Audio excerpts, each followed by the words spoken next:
तर नमस्कार बोलतो, माझं नाव साहिल आणि मी राहतो हॉस्टेलवर। तर आज होता आपल्या ज्ञानदा वसतिगृहात सांस्कृतिक प्रोग्राम। आपल्याला पण तिथली इन्व्हिटेशन होती म्हणून बघणं जेवण केलं, तोंडावर थंड पाणी घेऊन टावेलनं रपारपा पुसलं, अजय देवगण सारखी केस सेट करून हातात घेतला शेंबूड पुसासाठी टावेल आणि विक्सची डब्बी, कारण 2 दिवस झाले नागपूर बेंबारून आहे। जसा कार्यक्रमात आलो तसेच आपले व्हिडिओ पाहणारे मित्र भेटले। आता माझ्या चांभार चौकशा न ऐकता सांस्कृतिक प्रोग्राम पाहू।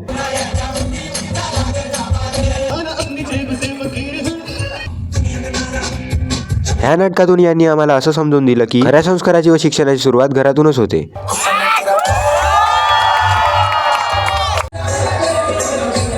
मी विचार करतो का पुऱ्या पेनाचा बॉक्स यांनी डोक्यालाच खतम केला का। प्रत्येक कार्यक्रमात अशी मस्ती झालीच पाहिजे, नाही तर कार्यक्रमाला काही मजा नाही येत।